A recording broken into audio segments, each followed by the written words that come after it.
यदि अवकाश अवधि में कोई टीचर का वेतन रोकेगा तो उस पर कार्रवाई हो जाएगी। मैं इसका रिकॉर्ड मंगवाऊंगा। आज तो शनिवार है, मंडे को मैं इसका रिकॉर्ड मंगवाऊंगा और इसका रिकॉर्ड मंगवा के मैं एक बार देखता हूं कि क्या क्या कार्रवाई इस टीचर के हुआ है और मैं जो भी इसके सहायक हैं, जो भी इसको डील किए हैं और जिसके स्तर पर ये लंबित है, हम लोग उस पर कार्रवाई कर देंगे। यह टॉलरेटेबल नहीं है और ये है कि आप अवकाश के अवधि में वेतन नहीं दें। बहुत सारी हमारी लेडी टीचर्स हैं जो मातृत्व अवकाश ली हुई हैं, अदर मैटरनिटी लीव्स ली हैं। अगर आप उसका वेतन ही रोक देंगे तो आप उसका गुजारा कैसे चलेगा? और उसको मेडिकल रिक्वायरमेंट्स हैं, मेडिकल खर्चा है। इसलिए बहुत ही स्पष्ट कहता हूं मैं सभी डीएस को अपनी मीटिंग्स में कि ये वेतन रोकना अवकाश पीरियड में और उसके बाद फिर नेगोशिएट करना, मतलब ये पुरानी आदत होनी चाहिए और ये बिल्कुल टॉलरेट हम लोग नहीं करेंगे कि कोई वेतन रोकेगा और वेतन रोक के बैठ जाएगा। ये उसका राइट नहीं है। अगर अन्यथा कोई डिपार्टमेंट प्रोसीडिंग है या अन्य कोई इश्यूज हैं या एब्सेंटिज्म में बात अलग है, लेकिन अवकाश के चलते अब वेतन नहीं रोक सकते। सर, एक उत्क्रमित उच्च विद्यालय। नमस्कार, मैं कमलनाथ झा।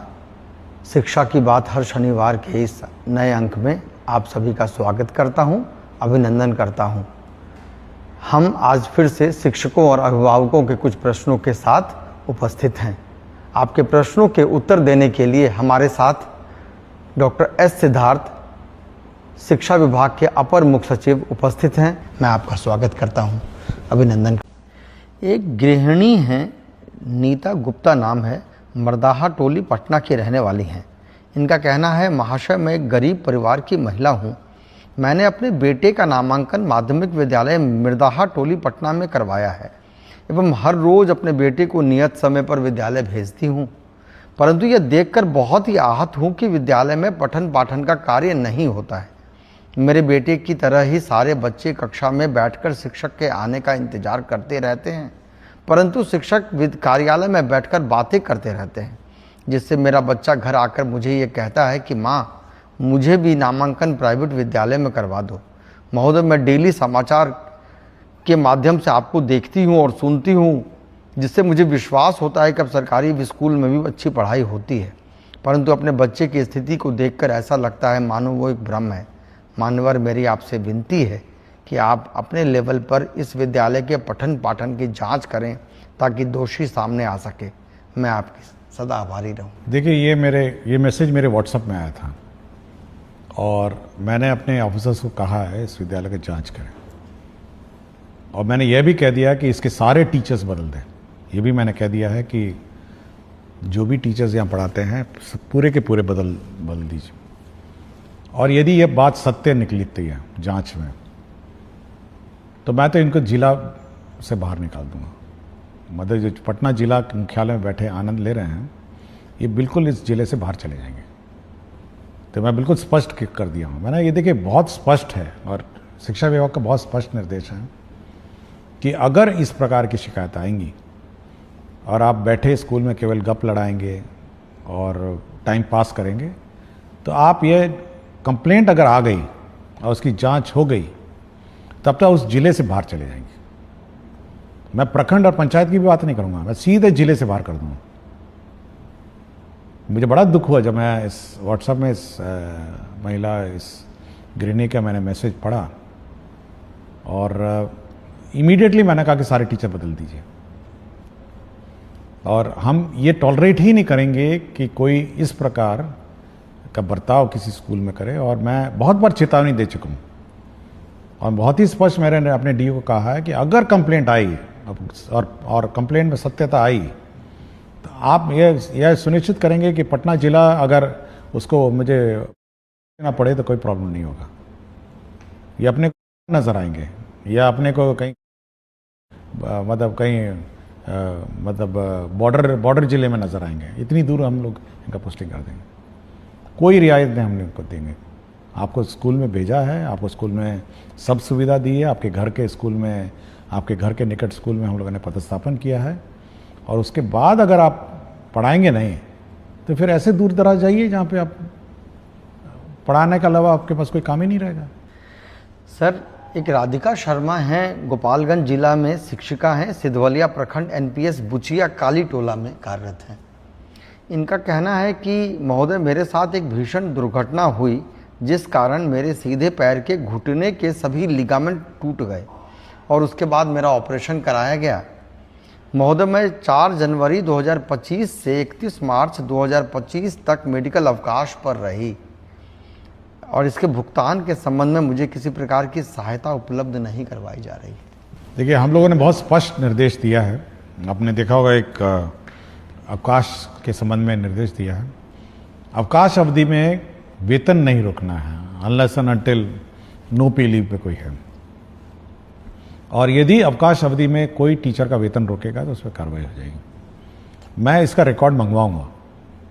आज तो शनिवार है, मंडे को मैं इसका रिकॉर्ड मंगवाऊंगा और इसका रिकॉर्ड मंगवा के मैं एक बार देखता हूं कि क्या क्या कार्रवाई इस टीचर के हुआ है, और मैं जो भी इसके सहायक हैं, जो भी इसको डील किए हैं और जिसके स्तर पर ये लंबित है, हम लोग उस पर कार्रवाई कर देंगे। यह टॉलरेटेबल नहीं है। और ये है कि आप अवकाश के अवधि में वेतन नहीं दें। बहुत सारी हमारी लेडी टीचर्स हैं जो मातृत्व अवकाश ली हुई हैं, अदर मैटरनिटी लीव्स ली हैं। अगर आप उसका वेतन ही रोक देंगे तो आप उसका गुजारा कैसे चलेगा? और उसको मेडिकल रिक्वायरमेंट्स हैं, मेडिकल खर्चा है। इसलिए बहुत ही स्पष्ट कहता हूं मैं सभी डीएस को अपनी मीटिंग्स में कि ये वेतन रोकना अवकाश पीरियड में और उसके बाद फिर नेगोशिएट करना, मतलब ये पुरानी आदत होनी चाहिए। और ये बिल्कुल टॉलरेट हम लोग नहीं करेंगे कि कोई वेतन रोकेगा और वेतन रोक के बैठ जाएगा। ये उसका राइट नहीं है। अगर अन्यथा कोई डिपार्टमेंट प्रोसीडिंग है या अन्य कोई इश्यूज हैं या एब्सेंटिज्म में, बात अलग है, लेकिन अवकाश के चलते आप वेतन नहीं रोक सकते। सर, एक उत्क्रमित उच्च विद्यालय महावला पंचायत ढोबा मिलिक रुपौली पूर्णिया के एक शिक्षक हैं, साइंस टीचर हैं। ये कहते हैं कि respected sir, greetings, I would like to bring to your kind attention that the building of my school has been incomplete for last 5 years. Our school has an enrollment of approximately 700 students, but due to incomplete construction, regular teaching and learning activities are being severely affected. Therefore, I humbly request you to kindly take necessary action. ये बड़ी अच्छी बात है कि 700 बच्चे school में हैं और स्कूल इनकम्प्लीट है। इसको हम लोग ऑन प्रायोरिटी बेसिस हम लोग जो कार्यपालक अभियंता हैं उसको हम लोग भेजेंगे ऑन मंडे और इंश्योर करेंगे ये टाइमली अब अनदर 1-2 महीने में इसको कंप्लीट हो जाए, ताकि बच्चे को मतलब भवन का अभाव नहीं हो।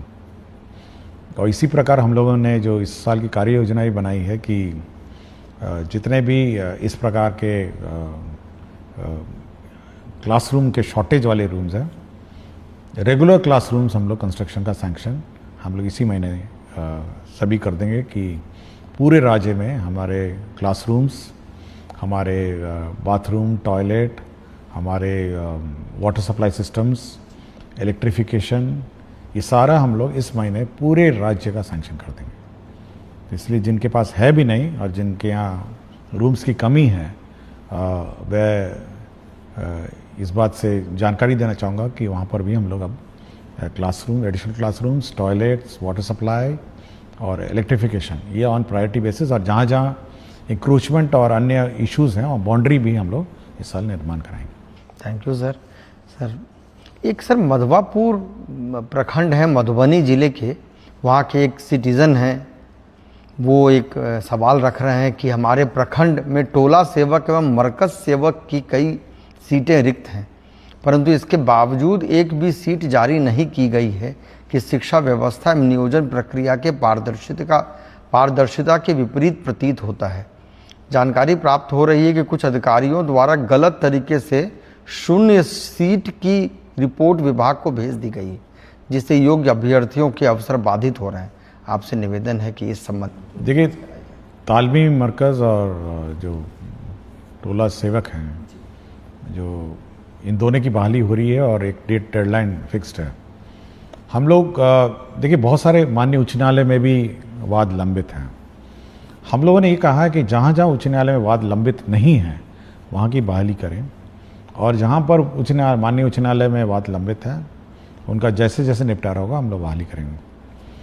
इनका क्या मामला है ये मुझे देखना पड़ेगा, और मैं अगला सप्ताह इसको देख लूँगा कि ये वास्तव में माननीय उच्च न्यायालय में ये वाद लंबित हैं या कोई अन्य जैसे बता रहे हैं। इसको मैं रिजॉल्व अगले सप्ताह इसको कर दूँ। सर, एक विजय कृष्ण त्रिपाठी हैं, ये विशिष्ट शिक्षक हैं संस्कृत के, नगर पंचायत माध्यमिक शिक्षक, राज्यकृत उच्चतर माध्यमिक विद्यालय मशरक के हैं, सारण बिहार से। इनका कहना है कि आदरणीय अपर मुख्य सचिव शिक्षा विभाग बिहार सरकार को मेरा सादर प्रणाम। मेरा कहना है कि इस शिक्षा कोष पर विशिष्ट शिक्षकों हेतु क्षतिपूर्ति अवकाश का विकल्प नहीं दिया गया है, जबकि नियमित विद्यालय के अध्यापकों को क्षतिपूर्ति अवकाश का विकल्प दिया गया है। ये इस संबंध में क्यों भेदभाव किया गया है, इसके संबंध में? नहीं, ऐसा कोई भेदभाव नहीं है। और जितने भी सरकारी शिक्षक हैं, विशिष्ट शिक्षक हों, TRE 1, TRE 2, TRE 3 और जो पुराने शिक्षक हैं, सभी को अवकाश एक ही मापदंड है, ये अलग अलग मापदंड नहीं है। और मेरे ख्याल से एक बार फिर मैं अनुरोध करूंगा शिक्षक से कि अपना वेबसाइट में एक बार फिर चेक कर लेंगे। सारे अवकाश जो अन्य टीचरों के लिए अलाउड है वह इनको भी अलाउड है। केवल आपका नियोजित जो पुराने पंचायत स्तरीय है जो टीचर हैं वो वैसे भी इस शिक्षा कोष में मतलब वह भी उनकी निकाय जो है वो स्थानीय निकाय है जो अवकाश देती है, बट सरकारी शिक्षक जो हैं उनकी अवकाश तालिका एक साथ है, एक ही बराबर है, अलग अलग नहीं। सर, एक सोनू मिश्रा है, ये विशिष्ट शिक्षक हैं। इनका कहना है कि सर आपके द्वारा शिक्षा की बात हर शनिवार कार्यक्रम के माध्यम से शिक्षकों की कई सारी समस्याओं का समाधान किया जा रहा है, जिसके लिए बिहार के तमाम शिक्षक आपके प्रति कृतज्ञ हैं। महाशय, मेरा प्रश्न यह है कि एक ही प्रवृत्ति और एक ही समान प्रक्रिया से बहाल शिक्षकों के वेतन में अलग अलग जिलों में काफ़ी भिन्नता है। आपसे अनुरोध है कि जैसे आपने विभिन्न समस्याओं का समाधान किया है, ठीक उसी प्रकार वेतन निर्धारण की समस्याओं का भी निराकरण करने की कृपा करें। देखिए, मेरी जानकारी में है ये बात कि वेतन निर्धारण में भी इश्यूज हैं, और हम लोग कोई इस प्रकार का कोई बॉडी बनाएंगे जिनको भी वेतन निर्धारण में आपत्तियां हैं वो वहाँ जाके अपील करेंगे। तो ये बात मेरे संज्ञान में है कि वेतन फिक्सेशन और वेतन का जो इसमें इश्यूज हैं ये है, क्योंकि बहुतों को केवल मूल वेतन पे वेतन मिल रहा है। ये भी मेरी जानकारी में, क्योंकि सिस्टम में दिखता है कि मूल वेतन पे आप है, लेकिन जो इंक्रीमेंट्स हैं ये सब है, ये सब नहीं लग रहे हैं। तो इसको हम लोग जैसे ही ये लोग टीचर्स ज्वाइन करेंगे अवकाश के बाद, और कुछ लोग तो नए स्कूलों में ज्वाइन करेंगे, एक बार इसको हम लोग फिर रिजॉल्व करने की कोशिश करेंगे। अभी हम लोग की जो ताबड़तोड़ व्यवस्था है वो ये है कि कम से कम लोगों का वेतन शुरू हो जाए। किसी का पैन नंबर गलत हो रहा है, किसी का आधार मैपिंग गलत हो रहा है, और ये सब बहुत अभी इश्यूज अभी भी हैं, और सक्षमता के साथ इश्यूज हैं, TRE 1 के साथ इश्यूज हैं, किसी ने कुछ प्राण भर दिया, किसी का कुछ प्राण है। तो ये अभी फायर फाइटिंग इसी में चल रही है। तो एक बार ये सेटल डाउन हो जाएगा तो हम इस बात का रिकैलकुलेट कराएंगे हर टीचर का कि उसका वेतन निर्धारण एग्जैक्टली करेक्ट हुआ है, उसमें क्या त्रुटियां हैं, और सुधार करके फिर उसका जो भी अरियर बनेगा हम लोग भुगतान कर देंगे। जी सर। सर, एक धीरज कुमार हैं, ये शिक्षक हैं, ये कह रहे हैं कि शिक्षा की बात हर शनिवार में आप अपनी कीमती समय निकालकर हमारी समस्याओं को गंभीरतापूर्वक सुनकर उसका समाधान करते हैं, इसके लिए बहुत बहुत धन्यवाद है। इनका कहना है कि इनका EPF की राशि वेतन मद से कटौती की गई है, परंतु EPF अकाउंट में जमा नहीं हुआ है। देखिए, मेरा समय इतना कीमती नहीं है जितना शिक्षक का समय कीमती है, मैं ये मानता हूँ। देखिए, शिक्षक का समय इसीलिए कीमती है कि वो जब समय अपने स्टूडेंट्स को देता है, जो भी देता है या जो अपना समय देती हैं, तो उसका कैरियर और उसका भविष्य बनाती है। तो बहुत टीचर का समय बहुत कीमती है, और ये मैं मानता हूँ। और जो पुराने क्वेश्चंस में मैंने देखा कि व्यर्थ में बैठे रहते हैं, तो बड़ा दुख होता है ये सब सुन के। तो मेरा इसलिए हमेशा मैं मानता हूँ कि टीचर का समय सबसे कीमती है, उसको स्कूल में बिताना चाहिए और स्कूल में उसको पढ़ाना चाहिए। जहाँ तक ईपीएफ की बात है, मैं वो जैसे पिछले प्रश्न में मैंने आपको कहा, एक बार ये फाइनली एक बार सेटल डाउन हो जाए तो पुराने जो विशिष्ट शिक्षक शायद ईपीएफ वाले थे, तो हम लोग ये रिकैलकुलेट करेंगे कि ईपीएफ में कितना बकाया है और ये इंश्योर करेंगे कि मतलब इसी महीने कम से कम ईपीएफ की प्रक्रिया है, तो इसी महीने कम से कम ईपीएफ का हम लोग सुनिश्चित करेंगे कि ईपीएफ की कटौती अपने अपने अकाउंट में चली जाए। सर, एक झूमी कुमारी शिक्षिका है उत्क्रमित मध्य विद्यालय मर्धन डांगी, प्रखंड दिघल बैंक, जिला किशनगंज की। ये सर, ये आपकी बहुत बड़ी फैन हैं। महोदय, मैं उत्क्रमित मध्य विद्यालय मर्धन डांगी, प्रखंड दिघल बैंक, जिला किशनगंज की शिक्षिका हूँ। महाशय, एक अनुरोध कर रही हूँ कि जिस प्रकार बच्चों को पोशाक की सुविधा उपलब्ध कराई जा रही है, उसी प्रकार बच्चों को जूता एवं टाई की सुविधा होने से ग्रामीण क्षेत्र के बच्चों के लिए वरदान साबित होता है। महोदय, अपने स्तर से व्याप्त भ्रष्टाचार और लाभी को समाप्त करने का कदम उठाया है आपने, आपको बहुत धन्यवाद कह रहे हैं सर। और इसी प्रकार का एक सवाल सर, जितेंद्र नारायण शार्दुल हैं, ये उत्क्रमित मध्य विद्यालय के शिक्षक हैं। ये इनका कहना है कि इनको स्पोर्ट्स ड्रेस के लिए ये मांग रख रहे हैं, जिसमें लड़कियों के लिए अगर स्कर्ट की सुविधा होती है, जो स्पोर्ट्स खेलने वगैरह में सुविधा होगी, जिसे बच्चे बैगलेस डे के दिन उपयोग कर सकते हैं। इस तरह की मांग सर ये दोनों शिक्षकों ने रखी। देखिए, प्राइवेट स्कूल में तो कुछ प्राइवेट स्कूल टाई और जूता पहन के आने को कहते हैं और उसमें अभिभावक का ही खर्चा होता है। देखिए, हर चीज़ के पीछे राशि की उपलब्धता भी इश्यूज़ है। हमारे यहाँ करीब 2 करोड़ बच्चे हैं, मोटा मोटी 2 करोड़ बच्चे हैं, और जूता सॉक्स और मोज़ा भी है, मोज़ा, टोपी और टाई, इसका हम लोगों ने हिसाब किताब लगाया था एक बार। इतनी बड़ी राशि हो गई थी कि हम लोग थोड़ा सोचे कि इस पर बाद में विचार किया जाएगा। और मैं कभी कभी फ़ोटो भी देखता हूँ बहुत सारे स्कूल्स में कि अभिभावक ने अपने आप ही, सब लोगों ने टाई खरीद के बच्चों को दिया है, कुछ लोग जूते में भी आते हैं, और मैं लड़कियों को देखता हूँ कभी कभी कुछ स्कार्फ भी पहनी हुई हैं। और विभिन्न स्कूलों ने अपने अपने परिवर्तन और अपने किया है, और हो सकता है इस पर तो अभिभावक पर काफ़ी बोझ पड़ता होगा। लेकिन अभी क्योंकि टोटल अलॉटमेंट अगर आप देखेंगे इस राज्य में 1/5 एक 5 का भाग का बजट जो है केवल शिक्षा विभाग में व्यय होता है। और इतना बड़ा बजट व्यय होने के बावजूद भी फिर जब हम लोग ये कैलकुलेट करते हैं तो ये और उसको आकार और बड़ा कर देता है। तो भविष्य में सोचेंगे, बट ये अच्छा विचार है। जहाँ तक स्पोर्ट्स के लिए टी शर्ट और अन्य की बात है, तो हम लोग पहले शुरुआत ये करेंगे कि जो बच्चे स्पोर्ट्स में अब रुचि रखेंगे, जो बच्चे स्पोर्ट्स में मतलब रुचि रखेंगे, उनको सीमित रूप में, मतलब लिमिटेड, हम लोग कोशिश करेंगे। क्योंकि अभी हाल में आपने देखा होगा जो स्कूलों में स्पोर्ट्स इवेंट हुआ था, तो टी शर्ट भी जो विनर्स हैं उनको मिली थी। तो कुछ सेलेक्टेड जो आउटस्टैंडिंग स्पोर्ट्स मैन और वुमेन है, जो बच्चे हैं, तो उनको टी शर्ट की व्यवस्था करने की कोशिश करेंगे। हरिप्रसाद नायक हैं अरनामा वासुदेवपुर लोकहा मधुबनी की। इन्होंने कहा है कि जन जन की ये पुकार है कि लंबे कार्यकाल तक शिक्षा विभाग के पद पर रहें डॉक्टर एस सिद्धार्थ। शुरू किया उन्होंने।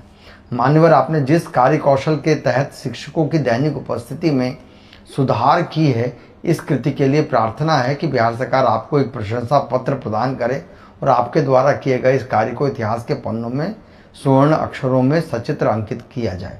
मान्यवर, एक और प्रयास किया जाए कि पंचायत स्तरीय नियोजित शिक्षक शिक्षिका जो अपने गांव के विद्यालयों में पदस्थापित हैं, वे हाजिरी लगाने के बाद अपने घरों में चले जाते हैं।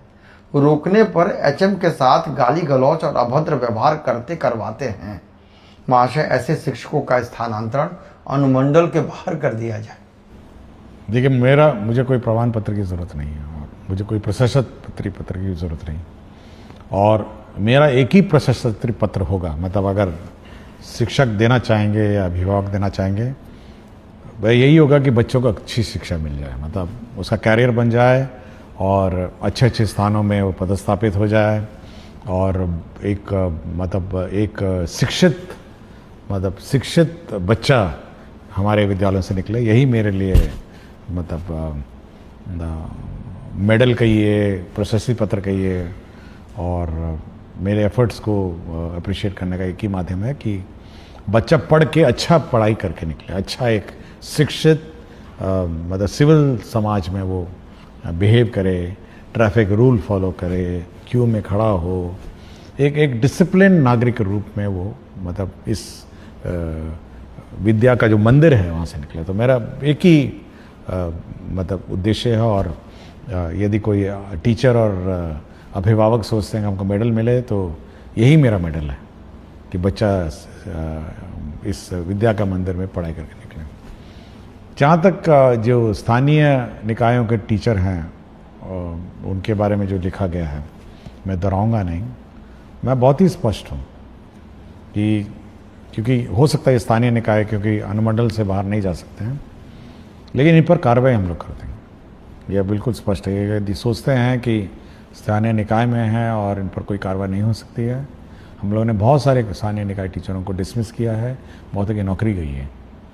इसलिए यह बिल्कुल स्पष्ट है कि कोई भी टीचर अगर लापरवाही करेगा, इस प्रकार गाली गलौज करेगा तो वो बिल्कुल फिर तो डिपार्टमेंट प्रोसीडिंग और डिसमिसल का भोगी होगा। और जहाँ तक सरकारी शिक्षक है, जैसे नियोजित है, ये सक्षमता पास शिक्षक TRE 1, TRE 2, 3 है, अगर वह इस प्रकार का कार्रवाई वो भी करें तो मैंने पहले ही बता दिया कि उनका जिला से बाहर कर देंगे हम लोग। ये जिला में रखने की क्या ज़रूरत है जब आप अपने स्थानीय क्षेत्र में जाके बैठ के पढ़ाई नहीं सकते हैं। तो बहुत ही स्पष्ट है कि अगर आप इनडिसिप्लिन करेंगे और इस प्रकार की हरकतें करेंगे तो करेंगे। और दूसरा ये है कि हम लोग का ये मानना है कि किसी स्कूल की व्यवस्था सामूहिक रूप से संचालित होती है और यदि कोई टीचर इस प्रकार का हरकत करता है तो यह दायित्व अन्य टीचर का बनता है कि वह सरकार में रिपोर्ट करे कि देखिए फलाना टीचर बदमाशी करते हैं, फलाना टीचर भाग जाते हैं, फलाना टीचर गाली गलौज करते हैं। ये बाकी टीचरों का भी दायित्व है कि सरकार को सूचित करे ताकि सरकार उस पर कार्रवाई करे। जी सर।